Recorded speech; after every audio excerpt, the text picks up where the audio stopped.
This program is designed to provide general information with regards to the subject matters covered. This information is given with the understanding that neither the hosts, guests, sponsors, or station are engaged in rendering any specific and personal, medical, financial, legal, counseling, professional service, or any advice. You should seek the services of competent professionals before applying or trying any suggested ideas. Magazine publisher and entrepreneur Judith Mancini is sharing captivating conversations with experts in their field about the latest trends in our ever-changing world to help you become healthy, wealthy, and wise. Judith Mancini today will spark your interest and inspire you to lead your best life ever. And now, here's Judith. Good morning to everybody here in the California area on the Pacific Coast, and to all of our listeners in the middle of the country and the East Coast. Today, we're going to talk about longevity, how to achieve it, where you can find a blue zone, and why do you want it, and what is a blue zone.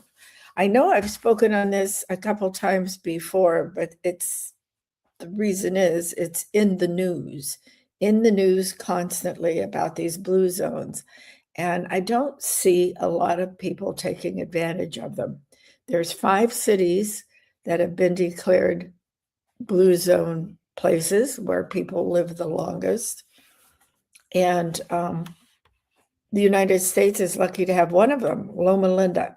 We're going to go to that in a few minutes, but right now I want to catch up on the news. I don't know if you've all heard it or not, but anybody who's ever watched the Today Show on NBC knows Savannah Guthrie, and perhaps you've seen her mother on the shows. She often brings her on it.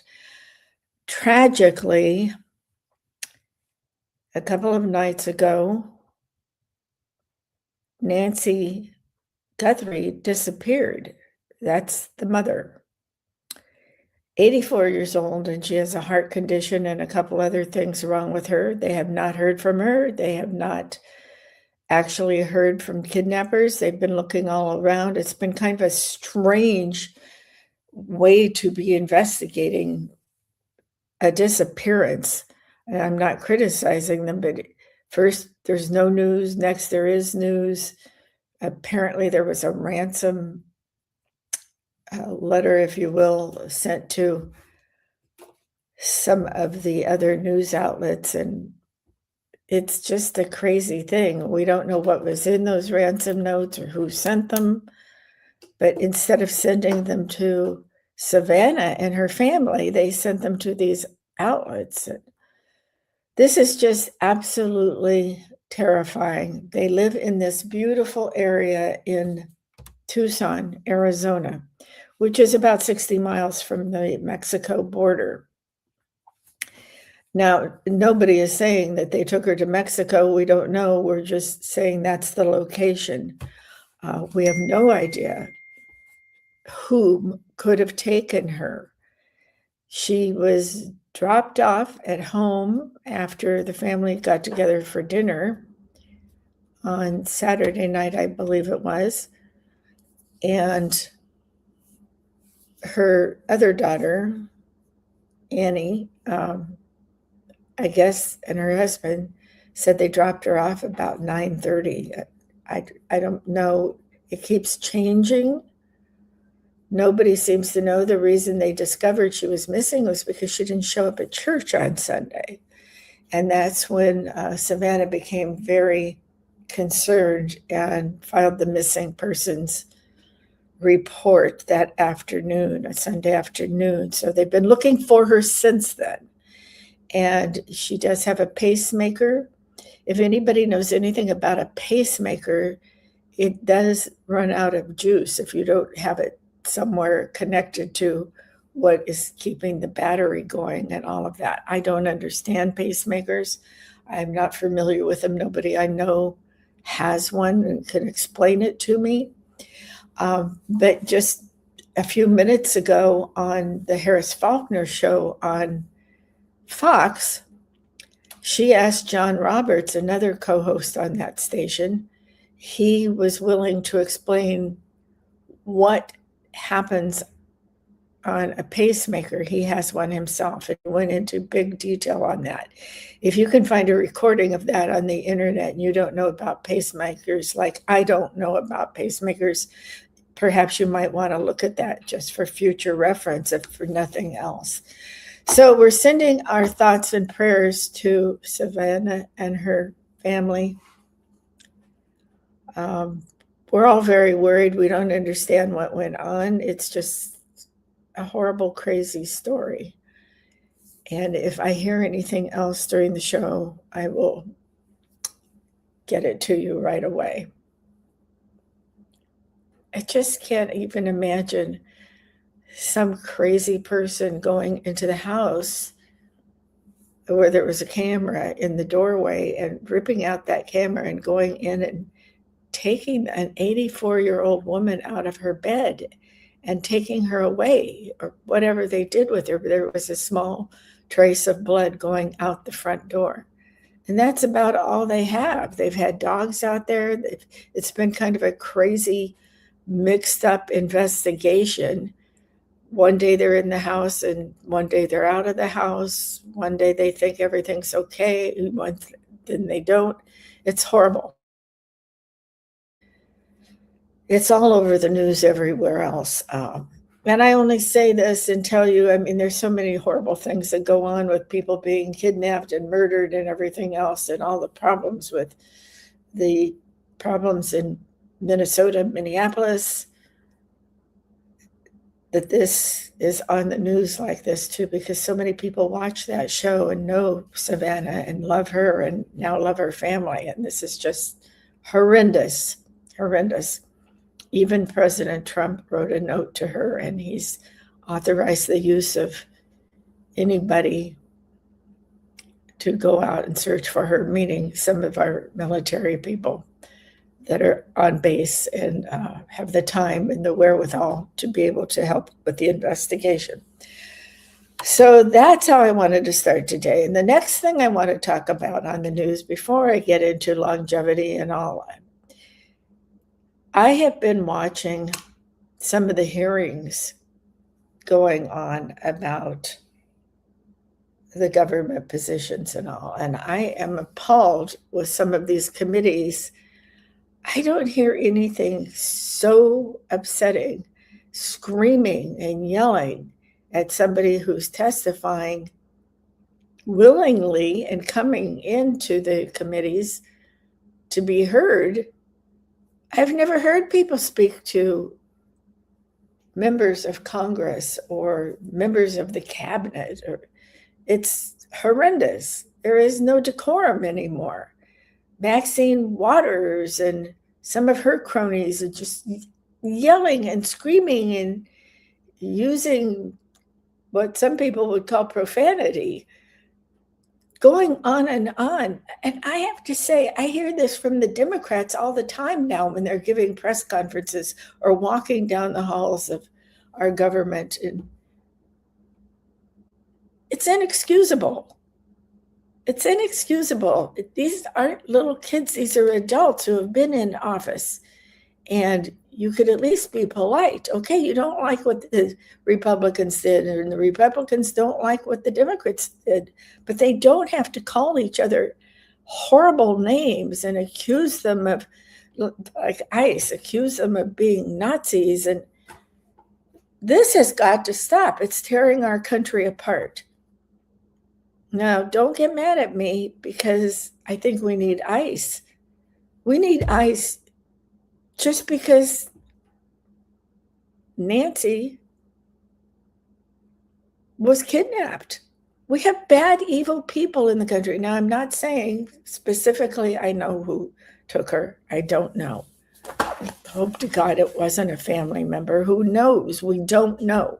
But what I'm saying is when Republicans are interviewed by a columnist or a host walking down some of the halls around Congress. That's where all their offices are on the Hill. They are not rude to these people. They might stick the microphone in front of them. They might ask over and over the same question, please give me an answer, please. But they are not swearing at them. They are not accusing them of being Nazis and their compatriots being Nazis. That is the most horrible thing you could call somebody. Think what Nazis did. There is nobody in our government doing that unless it's on the wrong side of the aisle. And I'm not so sure. I'm just absolutely disgusted with the way people are acting these days. And who gives the public the right to protest like this and get these people in who you know darn well are not actual ordinary everyday citizens? They're paid agitators. Some of them have even been on camera and saying that they're paid agitators. Sorry. Who pays for your food? Who brings your food? Who made this sign? This sign is absolutely beautiful. The printing is perfect. The color is perfect. Where'd you get your hat? Where did you get your t-shirt? Where are you staying when you've come far away? Who's paying for it? And why are you in the freezing snow doing this? Some of them, when they're interviewed and the host interviewing them or the reporter interviewing them will say, what about your job? Don't you have to go to work? The person, the agitator will say, no, I'm getting paid for this. Give me a blankety blank break. We can't have this going on in our country. And now people are getting wiser than they were, and they're opening investigations to see who is behind this, to see who is spending the money to bring down the government that's in control, the Republicans now. Can't you just accept the fact that the Republicans won the election fair and square? No, you can't. You have to investigate that again now. Well, okay, Trump investigated the one where they said he lost to Biden, and they said there was no corruption. But the interesting thing to me is my husband and I were watching the people collecting ballots and all on television, on major networks during the night of the election, and we saw people with big mail bags, sticking them under tables, sticking some in mailboxes out in front. Where did these votes come from? I've never seen anything like this before.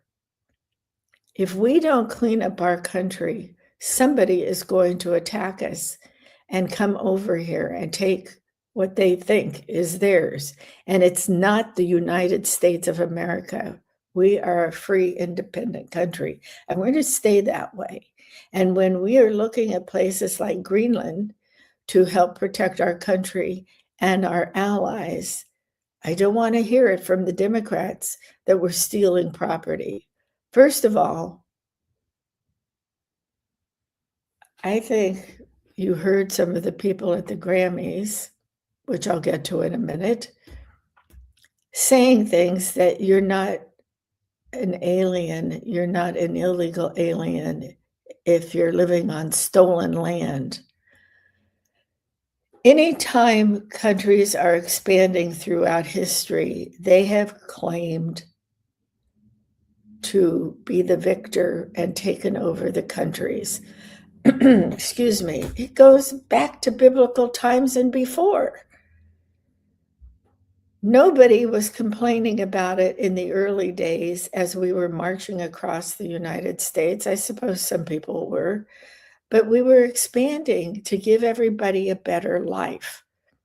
Now, you who think the United States is so horrible and doesn't give you enough, I want you to think about all the welfare checks that go out. I want you to think about the Medicare that comes out. I'm not happy with Medicare now. It's costing us lots of money. We're at that age where we need it. and it's costing us money. But I'm not going to go riot over it. I'm just going to vote in somebody else in office. This was put in under Obama, and it's hurting us. My Medicare check, my Social Security check is now lower than when I started out because of Obamacare, and they're subtracting money from my Social Security check. That's just a point for you to know. It's happening to everybody. Now, it's not going to make me end up in the poorhouse, but for some people, it very well could. So, what can I say? You still can't go to a doctor you want. You can do a PPO and it says you can go to the doctor of your choice, but the fact of the matter is you can't. They're full up. They don't have room to take you. I don't want to go on and on about that. But I do want the Democrats to think about being a little more courteous when they're talking, because they're talking to me, they're talking to you, not just getting in the face of a Republican and screaming at them. They're doing it to us through our representatives. And I resent it. Now, think about who's running for governor in California and think about who wants to run for president. I gotta say, you Democrats are not the party of John Kennedy or Franklin Delano Roosevelt or Truman or any of these people that were in the Democrat Party. And I don't think all those people were anyway. I think I'm wrong on that. I think some of them were more Republican, the grand old party or whatever. I don't pay too much attention to old politics. I'm ashamed to say, and I've forgotten my civics classes from high school and college. What I will say is you have a bunch of Looney Tunes in your party, and it's not what it used to stand for. I've always been a Republican. I was born a Republican, I think. That's just how my family was, and I followed along. But I always paid attention to who was running in the different offices for the different offices and all. And I studied them, and I wondered what they were, and it still wanted to vote Republican. So that's what I did. What I'm saying is you don't have anybody. Why would you want Kamala Harris? She couldn't get elected. She just spent billions of dollars because she wanted her picture up in the Times Square on those big screens. That's what she wanted. She even said it out loud. I'd love to find that clip. Well, I'm going to be in Times Square. I'm going to be in Times Square. Well, guess what? My grandson, when he was a child fashion model and commercial actor, already had his picture in Times Square. So give me a break, Kamala. You're a little old to be craving publicity like that. So far, when you were running for president and you couldn't find a running mate, you chose that idiot governor in Minnesota to be your running mate? Where are her brains? And now she has opened up her Kamala HQ or whatever it is. I don't know if it's Kamala or what. Headquarters back on social media. It hasn't been used for 2 years. And she thinks she's going to get the young vote out, the young voters, that she's going to get them to vote for her to be president. Well, what are her policies? She couldn't come up with them before. She's not going to come up with them now. I'm sure there's some good people in the Democrat Party. Unfortunately, a lot of them quit. Like Joe Manchin. Look it up. You've driven them out. You didn't want to listen to them. Maybe this time you should.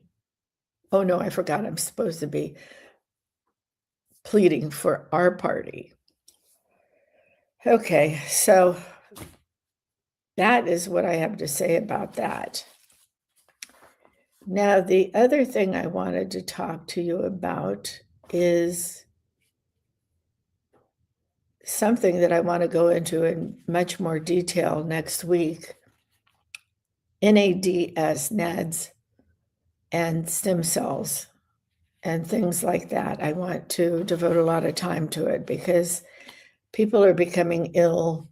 We don't know what's in vaccinations and things like that. I just want to talk about that next week. So I'm not going to talk about it today, but there was a report, and this is the reason I'm mentioning it, that some cancers are being linked to things that were in some of the vaccinations for COVID, cancer cells. So we'll talk about that next week. But on the same wave here of what I'm talking about, our health, I do watch social media. I want to know what's going on in the general population. And I'm not on it 24 hours a day, anything like that. But I also post myself, and that's how people find me for my podcast. So what I want to say is I'm just questioning why there seems to be such a rise in cancer in young children. And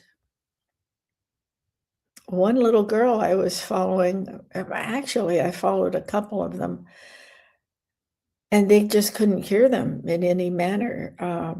I don't know what the parents were giving permission of how to treat these patients or not, that we're concentrating more on asking for prayer and giving us updates on the children's health and trying to make the child who is suffering happy because they had so many people liking them and loving them and praying for them and all. But I'm wondering why are we losing these children, and why are they contracting, or however they're getting these horrible cancers with tumors? Now the young man who was on television an awful lot on the news and all as an honorary Secret Service man, he's has cancer, and they found 3 more tumors, and it's horrific. It's horrific. It breaks your heart.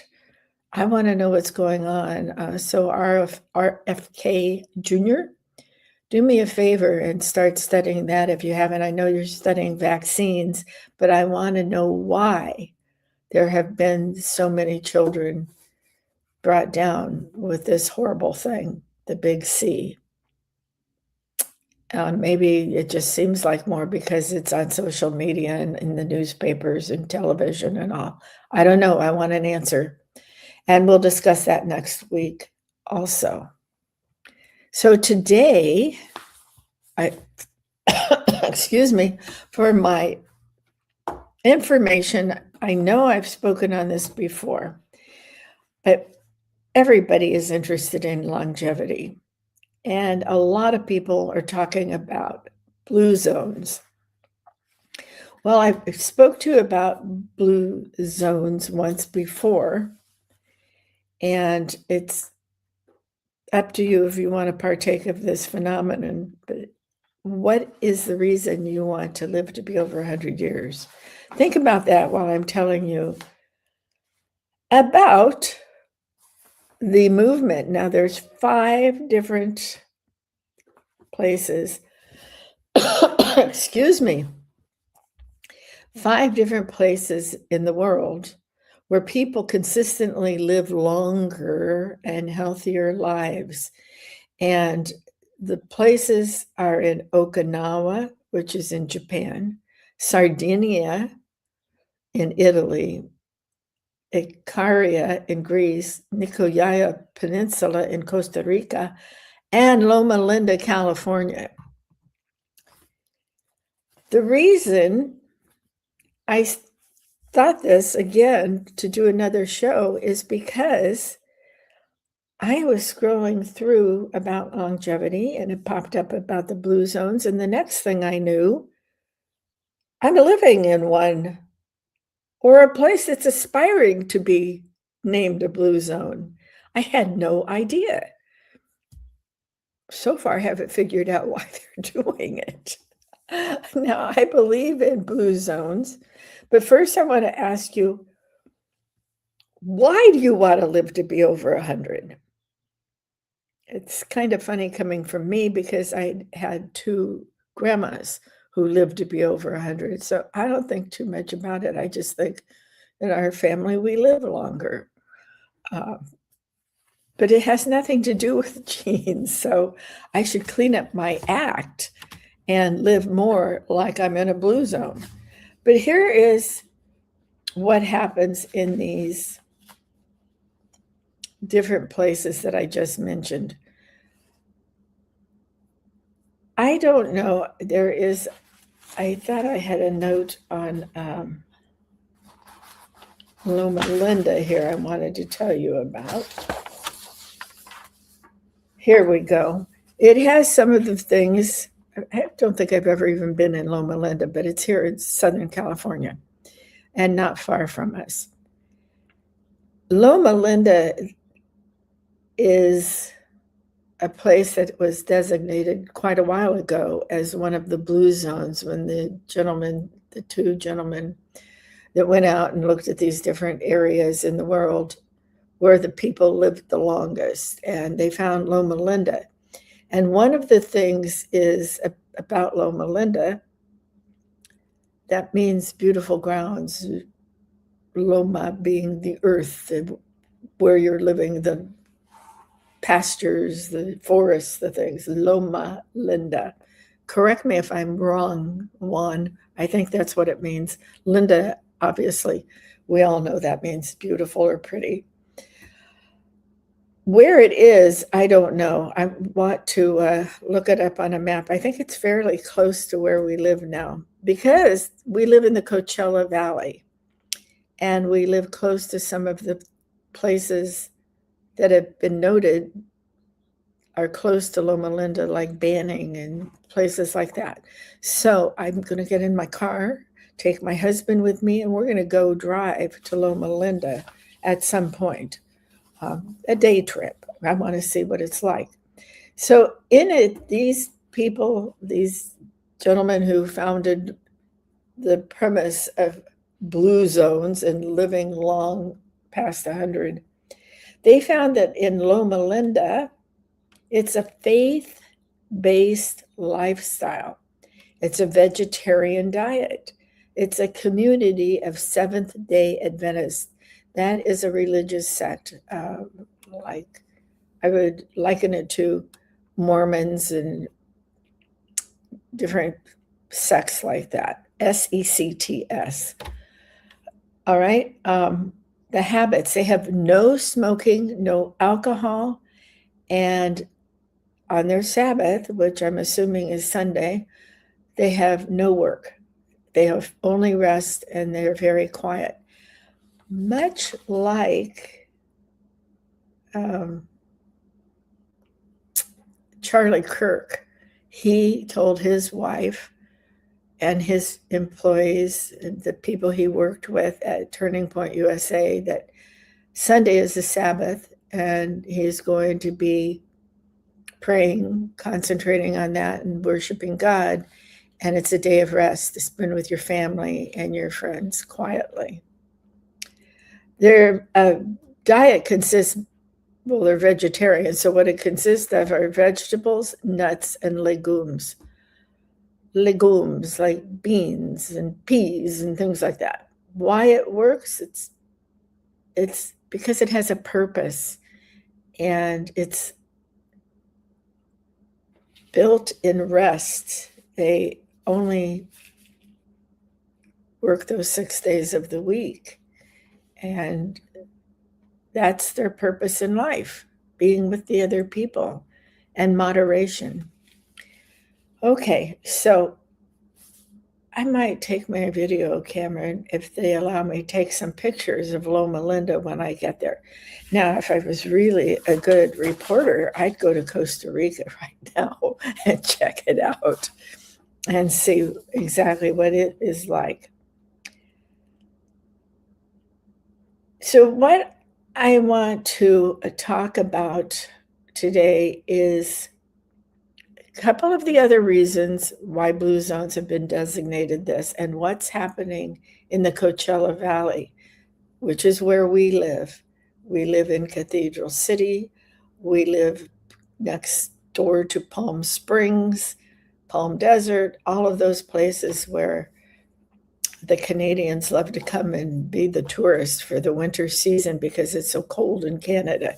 So we get lots and lots of visitors here. And then in the summer, it hops from being in the mild 70s during our winter to as high as 120, which was how it was when we moved in 2 years ago. Now, I've been coming here since I was a baby. My uncle, just as a side note, had a home here in Palm Springs with a swimming pool. And my grandma would bring us down here, my brother and me, to play in his house. And we'd see my great uncle, and it was a lovely time. So I've been coming here for well over 70 years, and I've certainly seen it grow with the new cities and all. It's a remarkable place. I love it down here. I love the landscape of the sand and the mountains surrounding the valley, and which were pushed up when the lake was evaporating and splashing around, and it pushed the mountains up here. There was a lake. We sit on a lake. And a dormant earthquake fault. So most of the people in blue zones move naturally every day. They walk to friends, they walk to meals, to errands, to work maybe, not because they're exercising, but because it's a way of life for them. Daily life requires it. It's one of the core powers and 9 habits that are listed to call an area a blue zone. The thing that is interesting me is not just the walkability of these blue zones, but active transportation. And besides the walking and having places close enough to walk to, the restaurants, the little cafes, the church, the shopping area where you buy your clothes and your boots, all of this creates a sense of calmness in you, and there are fewer heart diseases and diabetes because they don't rely on cars as much as we do. And these kind of blue zones encourage people to walk, not for exercise, but that's what has happened to all of our lives. I don't see too many people walking in California unless they're going for a hike and they're looking at nature, and maybe they walk around the beach or something, but they don't walk to work, to school anymore. When I was young, I walked to school. My grandkids actually live down the street from a school, so they walk to school every day. Now they're 20 and 18. They don't walk to school anymore, nor do they walk to work because places are too far away. You can't walk. I try to walk every single day, but it's my exercise, I guess I would say. I don't work out anymore. I used to work out. I don't work out anymore. I swim occasionally, and I do walk. I walk whenever I can. I walk when I'm working from home and I'm thinking, I I just want to put this to the side. And I do put it to the side. And then I go out and take a walk just to clear my head, stretch my body, say hello to people, get a little sunshine. You need sun every day. So that's what is called active transportation. It's your body. It's your body taking you places. They also design streets that are welcoming to people walking. We have a street by us that is actually our address, and you can get into our condo complex and other gates, but the main gate is on a pretty busy street, 4 lanes, 2 coming and going. And I told those people not to call me, but I know it's an emergency, so they'll have to wait. But they don't have sidewalks. They have winding trails, sand, hard sand, wandering through beautiful landscaping that they have maintained or kept or planted of the cacti and the trees. Beautiful. And if you're not familiar with cactus and living in a very arid area, like most of the country is not a big desert, they're more like the fields of wheat and grasses growing through the Great Plains and things like that. But here in the desert and other places where there's desert, we have beautiful cactus. Beautiful cacti is the plural, and they bloom at different times of the year, and they're spectacular. So they have made the sidewalks not necessary, except in places where they can't have these beautiful walkways, and that encourages people to walk. And of course, a big one for parks. I've already told you about that. Bicycling and access to neighborhood destinations and groceries and social hubs, the residents tend to move more. Movement isn't a chore, it's part of how they go about life. We just completed in the Coachella Valley this 40-mile long bike path that we opened the first gates to it a couple of weeks ago, that it is extending further and further. It goes all the way across the Coachella Valley. What a wonderful thing. People can ride their bikes all the way, run on it, walk on it. You can take golf cart, little vehicles to go down it. No regular vehicles, no motorcycles, no things like that. And people are using it all the time. And we have these wonderful bike lanes on most of the roads here through the valley in the different cities and all. Now, the one thing we don't have, but you should be aware of because it's spectacular. One of the things we don't have are street lights at night. It's pitch black. Well, we have lights in the parking areas and garages and things like that in the different places. We have no valet parking or parking meters in the Coachella Valley, or rather in Palm Springs, I should say. I don't know about other places, but I don't recall any in Palm Desert or La Quinta or any place like that. It's all open parking. And at night, the only lights you see are right at the front doors of the restaurants or bars or hotels where you're getting out, or your own home as you're pulling in. And then it's lights out. It's pitch black. And you know what? You see the most spectacular display of the moon and stars. And that's where you teach your grandkids to look and see Orion's belt, the Big Dipper, the Little Dipper, the Milky Way. It's fascinating. And the moons, you see every stage of the moon. It's absolutely beautiful. And this is one thing that is very common in these designated blue zone areas. So now I want to ask you, what do you think of Coachella Valley trying to become a blue zone?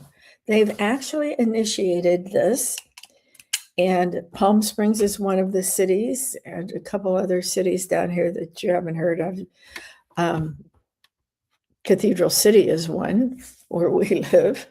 They are trying to get designated as a blue zone, and apparently there is an organization now that will certify you. I haven't had a chance to investigate this, but probably the men who discovered the blue zones and all may have had something to do with it, or people they know did it.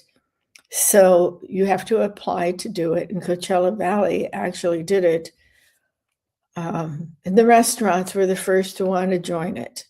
But I'm not sure I'm in favor of all of this, of having different cities or areas around the country trying to designate themselves as blue zones. It's very obvious here in Coachella Valley that people are into their health and longevity. We have really a large population of people who live to be older ages. Well, one of them, we have a huge, always a huge white population. We have a Native American population that are smart and have always lived like people do in blue zones. They even have the medicinals that are carried through centuries of people with the herbs and things like that. These are true blue zones. A lot of the Coachella Valley, and probably most of it, I would think, is still Indian reservations. They own the land here, so. And we pay dearly for it. Most of ours doesn't happen to be on Indian land, but in the condominiums that have gone up, and Disney has built huge, which I'm so much against, complexes, stacking the people in. They have leased the land from the Native Americans. And that's their right to do that. This has been in the treaties, and I, for one, think the Native Americans were mistreated in many ways, and I'm glad they're getting compensation now. Obviously, we're not going to take back all of our land, but if you live someplace where it's owned by the Indians, your homeowners associations pay checks to them, and if you go to sell it, it has to be approved by the Indian tribe that owns it. So my question is, why are you trying to take these places and turn them into blue zones when you have no intention of really living like it's a blue zone? There is one I saw pictures of the other day, and the people in there all had their coffee cups full of something and dancing around to music and all. It was here in the Coachella Valley, and they were calling it, trying to designate it a blue zone. And they looked to me like they were having cocktail hour and having a grand old time. But the entire area they were in was not a blue zone or designated or under the auspices of trying to apply to be a blue zone. But they had a couple restaurants listed, and restaurants seem to be the first people who want to be designated a blue zone. And the two restaurants I saw in this area were already closed. Well, okay, so you have vegetables and things like that in your store or your restaurant, and that makes you a blue zone? Well, I saw one of the bakeries had sourdough bread, and that's quite a thing these days. It's been a thing in my life since I lived in the San Francisco area. years and years ago and first discovered sourdough. It's wonderful and it's good for you. It's better than those gluten-filled loaves that get squishy like Wonder Bread used to be. So I'm against everybody trying to make their city a blue zone unless they really, truly mean it and that will follow the rules. Everybody can't be like that. And why do you want to live over 100 anyway? If you have no purpose, like so many people email me and tell me, I want to live to be 100, what can I do? When I ask them why, they can't tell me. And I'll ask them, what is your purpose in life? And I'll ask them things like, do you do charity work? Do you have grandkids that you love to see and want to instill your wonderful thoughts in them and how to eat properly? And what's your purpose? Do you have friends? Do you talk? I don't know. I don't talk to my friends all the time, but I'm always in touch with them. We message back and forth. We talk. I try to go see them. We're spread out all over now as everybody's deciding to retire in different places. I have quite a few girlfriends down here. Unfortunately, I'm losing a lot of friends lately because that's my age, 78. And not all of them have lived the kind of life I've lived. So I'm losing them and it's very sad for me. But we remaining friends try to get together and try to eat healthy and we have a good time. So that is my story for the day. I want you to all please say a prayer for Samantha, her mother Nancy, and Savannah Guthrie, and her mother Nancy, still missing and no clues. So let's say a prayer for them and all the little children that have cancer and are fighting that, just because I've seen them all this morning and we all love our children and don't want them to suffer. So that's it for today for me. Thank you so much for joining me. Next week, I'm going to be talking a lot about LifeWave and the different things you can do with LifeWave. Remember, those are those small patches you can stick on you for various things. All right. Now, remember one thing. Cherish yesterday, dream tomorrow, and live today.